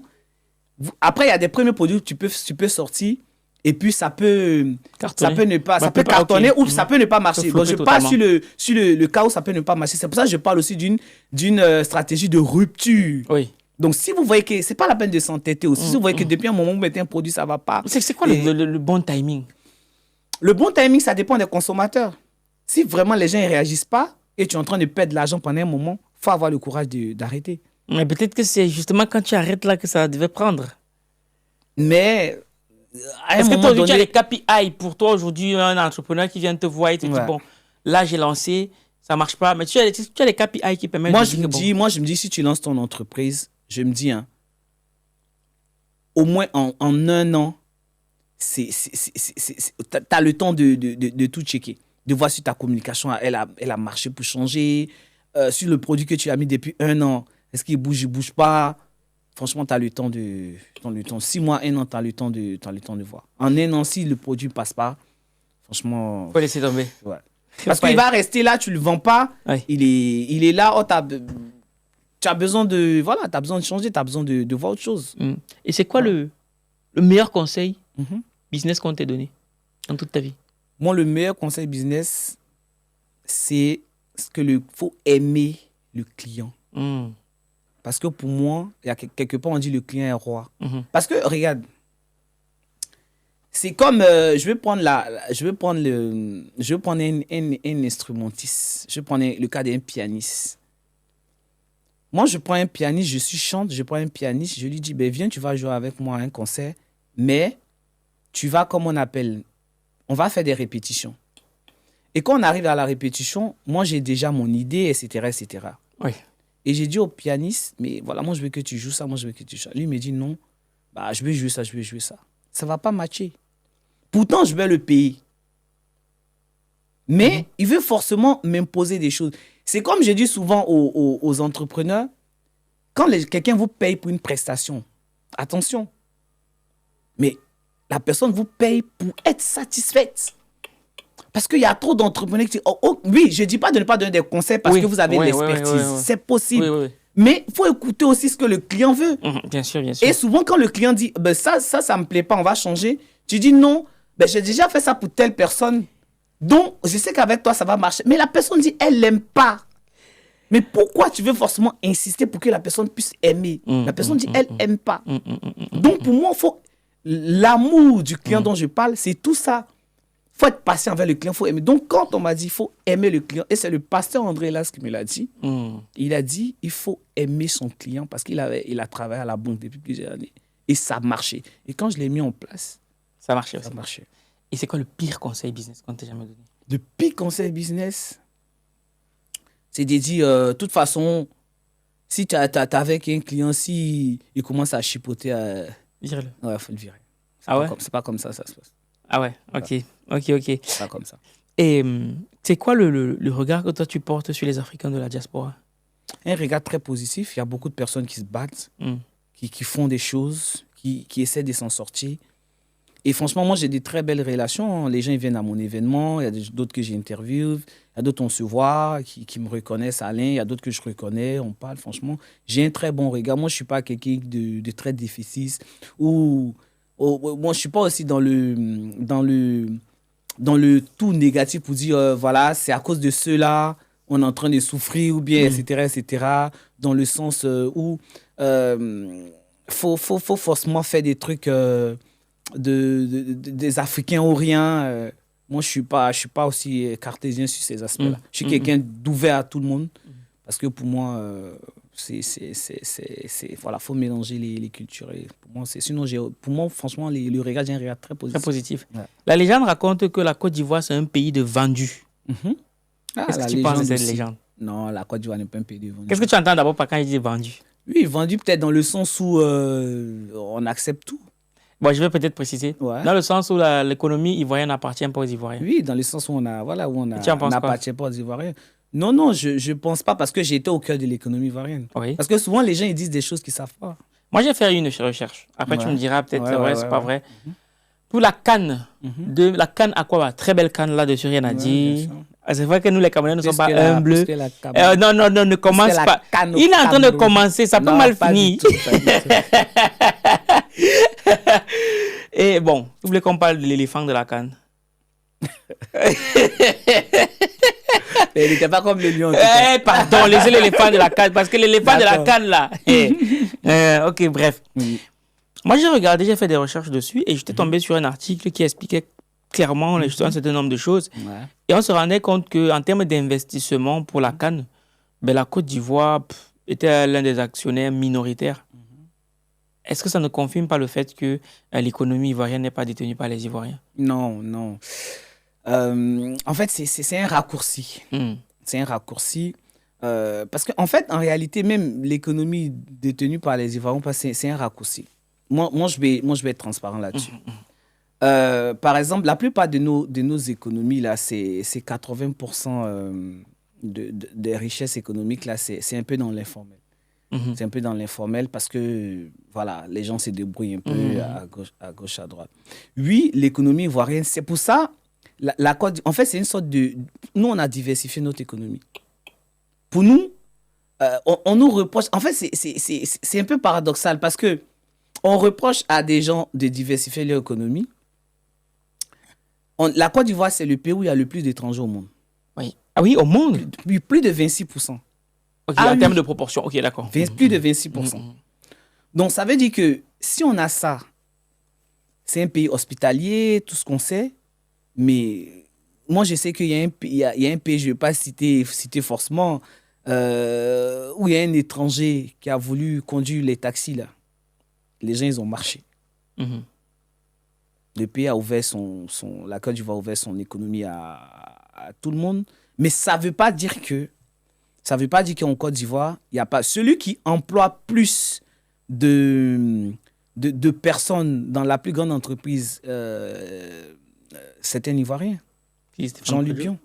Ah oui, Jean-Luc Bion, oui, ok. Voilà, okay. Il emploie plus d'Ivoiriens, enfin plus de personnes que tous les gens que toutes les entreprises. J'ai dit cet exemple et je vais m'arrêter là pour résumer. Donc pour toi, l'économie de la Côte d'Ivoire appartient aux Ivoiriens? Mais le ministre de l'économie, c'est un Ivoirien. Oui, mais c'est pas parce qu'il est ministre de l'économie que c'est lui. Non, mais je vais dire, voilà, c'est eux qui donnent les directives et tout. Mais c'est vrai, il y a des étrangers. Mais je ne vais pas être réducteur sur la question, mais il y a des Ivoiriens qui ont par exemple, NCA Diagou, c'est un Ivoirien. Voilà, des grandes entreprises sont ivoiriennes. D'un point de vue stratégique, le fait que un chef d'État ait pour épouse une femme, je vais dire, d'origine étrangère, même si tu vois ce que je veux dire. Est-ce que c'est pas un pied c'est pas un caillou dans le pied dans la chaussure d'un pays? Non, parce que pour moi, je pense que on peut faire faut faire la part des choses. Là, on va dire les choses. Tu parles peut-être du président, sinon tu parles peut-être du président Alassane Ouattara. Et beaucoup d'autres. Voilà, et bien d'autres.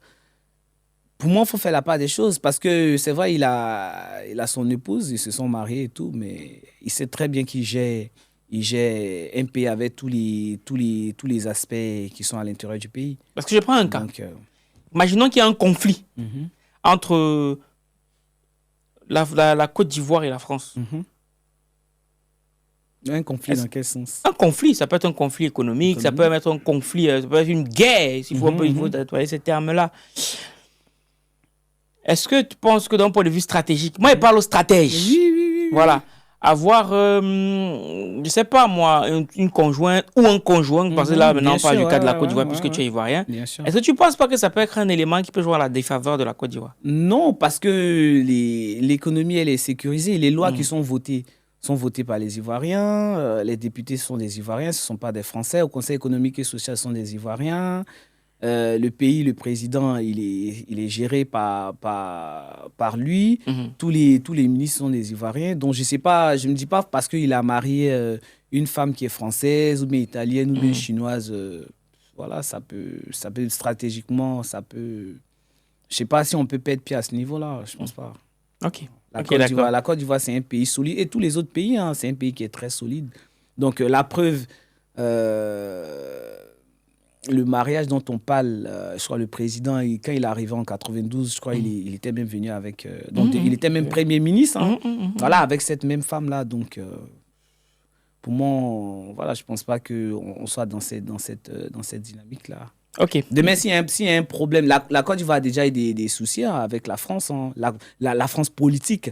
Voilà, il y a eu des conflits, donc, mais l'économie est toujours restée telle. Ok, d'accord. D'accord. Si tu avais été une femme, quelle est la première chose que tu aurais souhaité faire? Oh, mais je ne suis pas une femme. Je pense qu'on va passer à ça. On va passer, ok. Je ne suis pas une femme. Ok, d'accord, ça marche. Une raison pour laquelle une personne lambda devrait lire ce livre, Intelligence économique. Alors, une raison, parce que, comme je disais tout à l'heure, c'est important de comprendre son environnement économique. Quand vous êtes un entrepreneur, c'est important de savoir là où vous mettez les pieds et tous les gens qui sont autour de vous, vos concurrents, de savoir quelles sont les menaces, quelles sont les opportunités que vous pouvez avoir à partir de l'intelligence économique. Et tout ça, c'est dans le livre. Donc, c'est important de lire les livres pour comprendre votre environnement économique et ne pas vous faire dépasser. Je confirme. Et là, comme ça, si tu peux nous le dire, est-ce que tu as... parmi les entreprises que tu as eu à accompagner, est-ce que tu as une anecdote à nous partager sur l'une des entreprises que tu as eu à accompagner? Oui, il y a une entreprise d'électricité que j'ai accompagnée et c'était pendant la période de COVID et tout. Et je lui disais, parce que moi j'ai regardé, je lui disais, elle faisait de l'électricité et elle mettait aussi... elle avait une expertise, elle travaillait déjà, dans les grandes surfaces, dans les grandes surfaces, les centres commerciaux et tout. Je lui disais, mais tu fais de l'électricité dans les centres commerciaux, etc., etc. Tu ne penses pas que c'est bien aussi de regarder du côté de tout ce qui est alarme incendie? Et comme il y a la crise du Covid, parce que dans les centres commerciaux, aujourd'hui, il y a les je ne sais pas comment on appelle, les trucs fermés avec les glaces, là, qui mettaient les barrières, mais c'était vitré, là. Pour mettre quoi dedans? Non, en fait, c'était les choses de protection. C'est-à-dire, par exemple, quand la caissière est là, il y avait les... Ah, la vitre, voilà, ok, d'accord, oui. Je lui disais, mais tu... Parce que quand je regardais les informations et tout, je voyais qu'il y a beaucoup d'entreprises qui avaient commencé ça. Or, lui, il était tout le temps dans les centres commerciaux pour faire l'électricité, etc. Je dis, mais tu ne vois pas que ça peut être une bonne opportunité et tout. Je dis, ok, on va essayer. Je crois 2 mois après, il a créé l'entreprise, il a cherché des gens, puisque lui, mais il n'était pas forcément expert. Aujourd'hui, il est devenu expert. Il a cherché, il a commencé à sous-traiter, parce que c'est ça aussi. Mais en 4-5 mois, c'est-à-dire que toutes les entreprises passaient pour faire de l'électricité, les grandes, mais je ne te parle vraiment des grandes surfaces. Il faisait non seulement l'électricité, et il mettait les vitres. Ça a explosé son chiffre d'affaires. Mais comment tu avais vu ça, toi? J'ai vu ça aux informations, qu'il y a des entreprises qui commençaient à naître dans le domaine de la création des vitres dans les centres commerciaux. D'accord. Et ça, c'était une opportunité. C'est pour ça que toi, tu dis que la télé peut être une bonne source. Mais encore, il faut réussir à décrypter. Exactement. D'accord. Mais comment tu as pu décrypter les informations qui passent à la télé? Parce que je savais qu'ils travaillaient tout le temps avec les centres commerciaux. Oui, oui. Ah, ok, d'accord. Oui, ok. Puisque c'était mon client. Oui. Et moi, je lui ai dit, comme tu fais ça, mais j'ai vu que vraiment ça, il y a des entreprises qui s'écrivent dans ce domaine-là.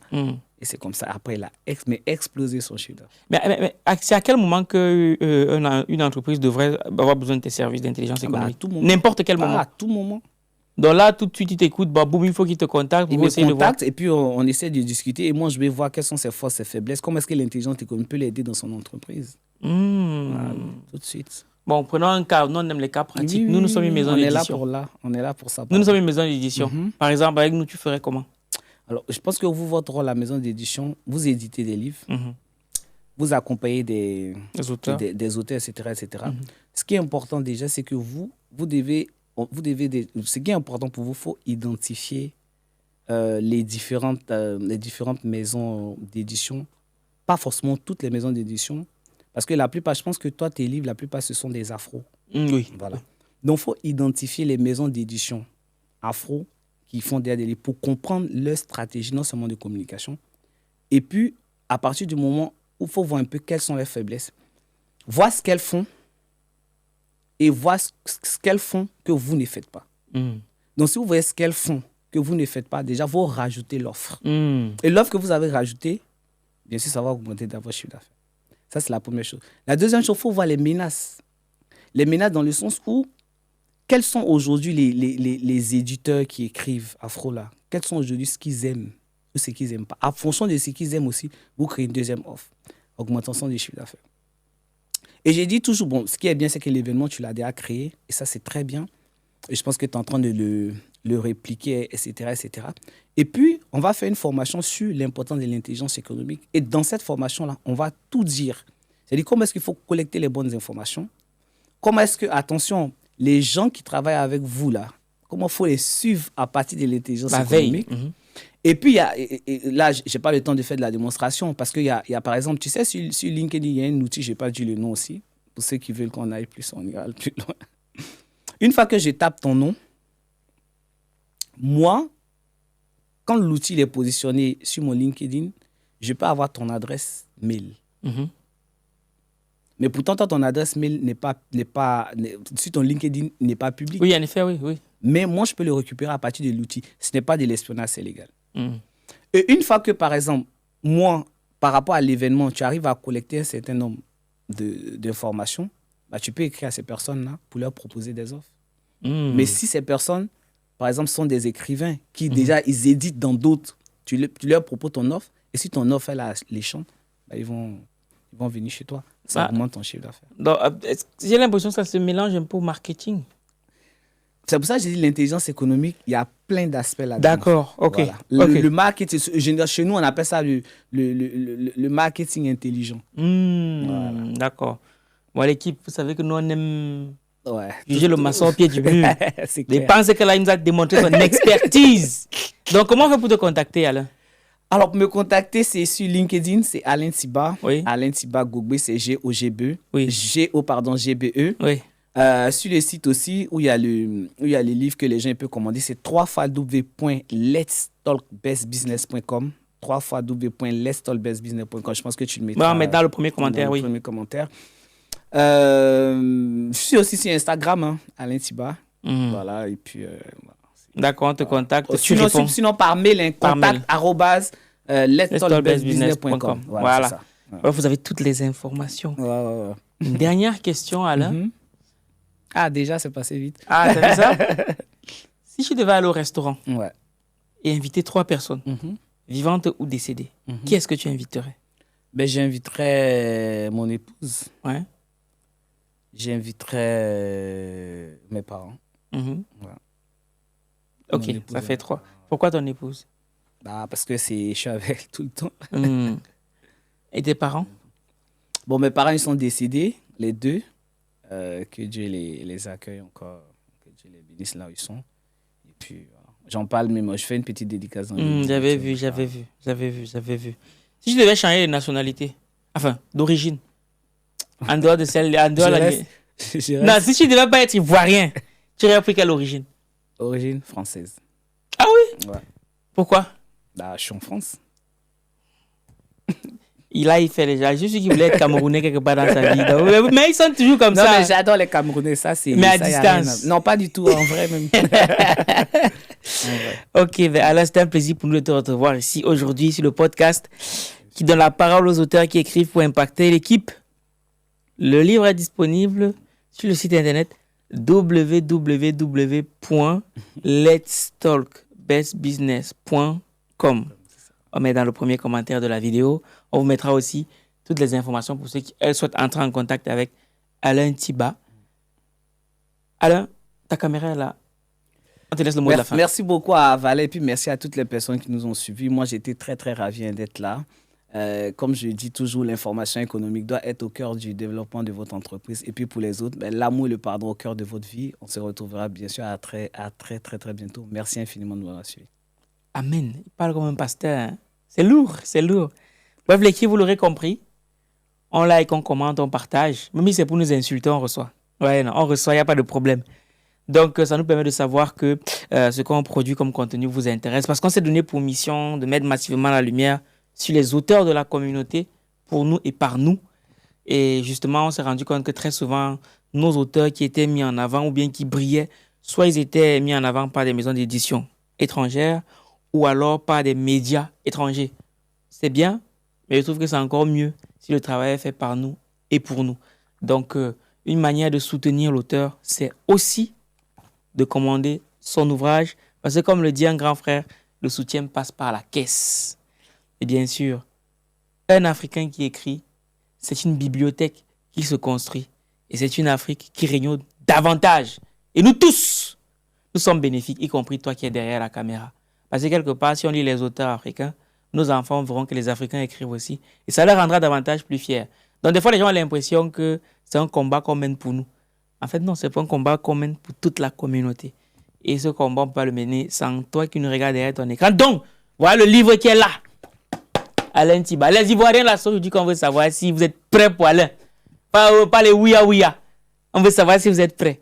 Donc, cela étant dit, on se donne rendez-vous le 25 avril déjà. C'est ça, 25 avril. Le 25 avril, c'est pour l'événement c'est pour le Let's Talk Business. Ouais, 25 avril. La 3e édition parisienne. C'est où déjà? C'est dans le 13e arrondissement, à la salle Masse. D'accord. Le 13e arrondissement de Paris. Yes. On va mettre tout dans le premier commentaire. Et le 3 mai, pour le week-end de l'écrivain, on sera là. Alain Thiba sera là avec son stand. Il va dédicacer tout le charisme qui va avec. Bref, on est ensemble comme on descend et on se ressemble.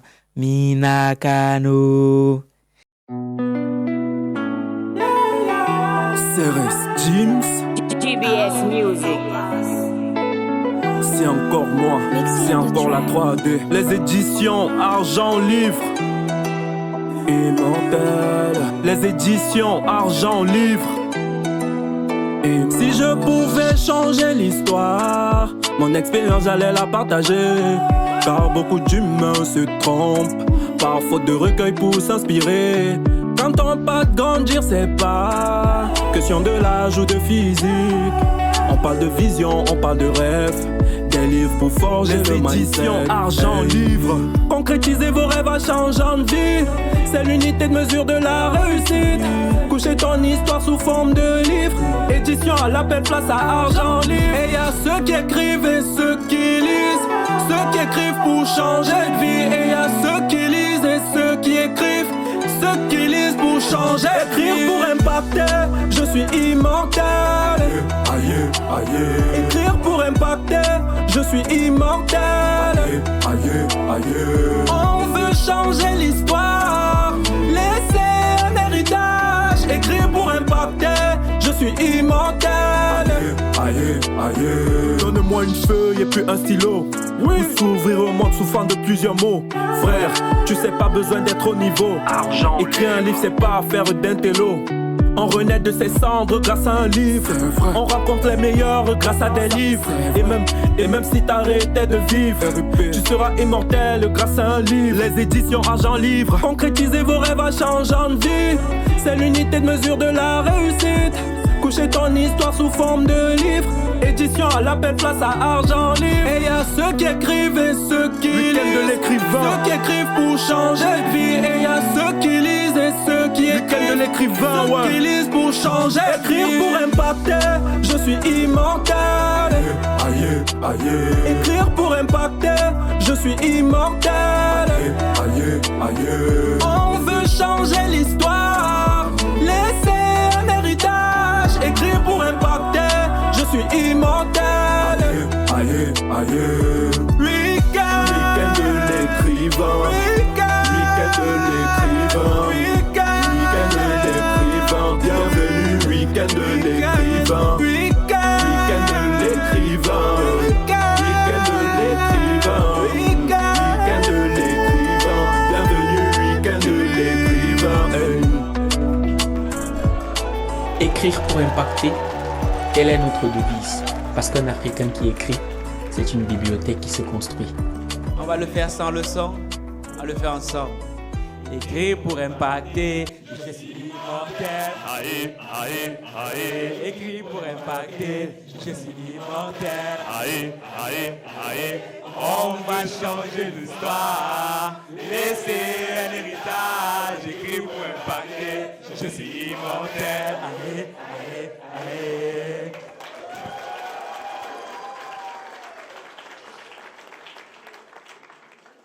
Merci beaucoup, vous pouvez vous asseoir. Est-ce que maître Mbeko est dans la salle? Oui. Ok, super.